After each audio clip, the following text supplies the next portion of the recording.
កាលពីព្រេងនាយមានចចកត្រោសធំមួយដល់ខែលំហើយវាដើររកត្រពាំងបឹងបួរដែលរីងទឹកដើម្បីចាប់ត្រីស៊ីលុះទៅដល់ត្រពាំងមួយរីងទឹកអស់នៅតែប្រឡោងមួយឃើញសុទ្ធតែភក់មានត្រីកំពឹសបង្កងក្តាមជាច្រើនណាស់ចចកឃើញហើយមានចិត្តត្រេកអររីករាយគិតថាថ្ងៃនេះអញមានលៀបធំណាស់ជាលៀបចម្លែកជាងសពថ្ងៃឯកំពឹសមានប្រាជ្ញាឮចចកថាដូច្នោះហើយក៏និយាយលួងលោមចចកថាយើងទាំងអស់គ្នាសុទ្ធតែចំណៃបងចចកឯងទាំងអស់ហើយប៉ុន្តែយើងប្រឡាក់ភក់ណាស់បងឯងស៊ីយើងទាំងភក់ដូច្នេះមិនឆ្ងាញ់ពិសាទេចចកឆ្លើយថាធ្វើដូចម្ដេចនឹងឆ្ងាញ់ពិសាកំពឹសឆ្លើយថាត្រូវបងចចកយកយើងទៅលាងទឹកឲ្យជ្រះស្អាតហើយសឹមស៊ី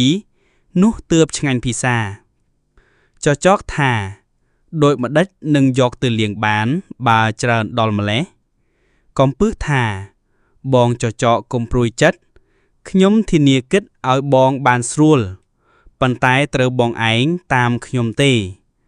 ចចកឆ្លើយឡើងថាបងឯងធ្វើដូចម្ដេចក៏ខ្ញុំតាមទាំងអស់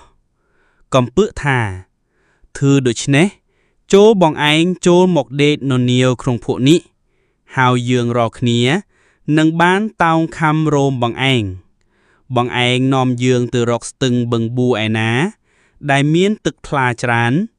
បងឯងលាងយើងឲ្យស្អាតហើយសឹមបងឯងស៊ីឆ្ងាញ់ពិសាតាមចិត្តចោះឯចចកជាសត្វលោភហើយល្ងងក៏ធ្វើតាមពាក្យកំពឹសនឹងត្រីក៏បបួលគ្នាតោងរោមចចកទៅលុកទៅដល់បឹងមួយធំវែងមានទឹកថ្លាល្អចចកដាវចុះទៅក្នុងទឹកអកត្រីកំពឹសលោតទៅក្នុងទឹកហើយប្រាប់ថាបងចចកឯងទៅជញ្ជូនមកឲ្យអស់សិនសឹមមកស៊ីឲ្យឆែតតែម្ដងយើងនៅចាំបងនៅទីនេះចចកក៏ទៅជញ្ជូនត្រីនិងកំពឹសមកលុះត្រាតែអស់ពីត្រពាំងនោះពួកត្រីកំពឹសក្តាមខ្យងដឹងថាចចកជញ្ជូនអស់ហើយក៏នាំគ្នាមុជក្នុងទឹកបាត់អស់ទៅពេលចចកដឹងថាកំពឹសបញ្ឆោតដូច្នេះហើយខឹងណាស់ដើរទៅបបួលអស់សត្វធំតូចដំរីរមាសឃ្លាគ្រប់ភាសាសត្វទាំងពស់ថ្លន់ពស់ធំពស់តូចទាំងសត្វហើរគ្មានសេះសល់បន្តិចបបួលគ្នាមកបាចទឹកបឹងឲ្យរីងនិងបានចាប់ត្រីក្នុងបឹងនោះស៊ីឲ្យអស់បានឲ្យពស់ថ្លន់ធ្វើជាទំនប់សត្វឯទៀតក៏បបួលគ្នាបាចសត្វក្នុងបឹងដឹងថាចចកបបួលគ្នាបាចទឹកឲ្យរីងទាំងបឹងភ័យណាស់ក៏គិតគ្នាថាយើងធ្វើម្ដេចនឹងបានឲ្យសត្វទាំងអស់នេះលែងបាចទឹកកាលនោះត្រីក្រាញ់ឆ្លើយឡើងថាខ្ញុំឮគេនិយាយថាបងសុភាទន្សាយជាអ្នកមានប្រាជ្ញាចេះដោះទុក្ខមនុស្សសត្វផងជាច្រើនណាស់មកហើយបើដូច្នេះខ្ញុំនឹងទៅពឹងបងសុភាទន្សាយឲ្យមកជួយដោះទុក្ខពោះយើងពួកត្រីគិតគ្នាហើយក៏ប្រើត្រីក្រាញ់ទៅអញ្ជើញសុភាទន្សាយត្រីក្រាញ់ប្រឹងននាលទៅលុះដល់ត្រូវថ្ងៃក៏ក្រៀមស្រកាអស់ដល់យប់សុភាទន្សាយចេញមករកស៊ី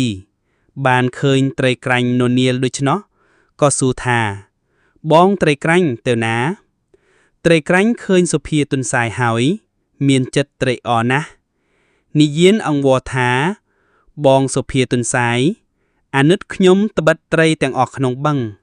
គេប្រើខ្ញុំមកឲ្យអញ្ជើញបងសុភាទន្សាយទៅត្បិតឮទាំងសត្វទាំងមនុស្សនិយាយថាបងជាអ្នកមានប្រាជ្ញាចេះដោះទុក្ខមនុស្សសត្វផងជាច្រើនណាស់មកហើយបើដូច្នេះបងសុភាទន្សាយអាណិតជួយដោះទុក្ខអស់បងប្អូនខ្ញុំឲ្យបានរួចពីភ័យម្ដងនេះនឹងល្បីគេតឈ្មោះតទៅអស់យើងនឹងតបគុណបងសុភាទន្សាយឯង យើងមិនភ្លេចគុណដរាបដល់អស់ជីវិតឯទុនសាយឬត្រីក្រាញ់និយាយអង្វរដូច្នោះក៏ឆ្លើយថាបងត្រីក្រាញ់ទៅមុនចុះទៅប្រាប់អស់បងប្អូនកុំឲ្យភិតភ័យចាំខ្ញុំជួយដោះឲ្យរួចកុំមានចិត្តបារម្ភឡើយត្រីក្រាញ់ក៏ត្រឡប់ទៅវិញឯទុនសាយលុះព្រឹកប្រហាមឡើងទៅមាត់បឹងឃើញអស់សត្វកំពុងបាចទឹកក៏យកស្លឹកឈើដែលដង្កោស៊ីធ្លុះធ្លុះមកធ្វើជាសម្បុត្រហើយស្រែកហៅអស់សត្វទាំងនោះថាណែបងប្អូនទាំងអស់ចាំស្ដាប់ខ្ញុំត្បិតព្រះឥន្ទលោកឲ្យខ្ញុំនាំសម្បុត្រមកប្រាប់គ្រប់គ្នាថាព្រះឥន្ទលោកមកកាច់ជើងទ្រុំប្រមុំជើងអកកាប់ក្បាលចចកដកភ្លុកដំរីសអស់សត្វឮថាសម្បុត្រព្រះឥន្ទដូច្នោះភ័យណាស់ផ្អើលបោលជាន់គ្នាពៀនលឺដំរីក្របីរមៀងស្ទុបោលទៅជាន់លឺពុះថ្លន់ជាទំនប់ដាច់ខ្លួនជា2ជា3កំណាត់ធ្លីទំនប់លិចទឹកស្លាប់អស់សត្វតែនោះក៏ទៅជាចំណីត្រីវិញតាំងពីថ្ងៃនោះមកអស់សត្វទាំងពួងកោតខ្លាចប្រាជ្ញាសុភាទុនសាយទុកសុភាទុនសាយជាគ្រូបាអាចារ្យទាំងអស់អណ្ដាតជាអាទិកៈកន្លងស្លាប់ផងរស់ផងពីព្រោះអណ្ដាត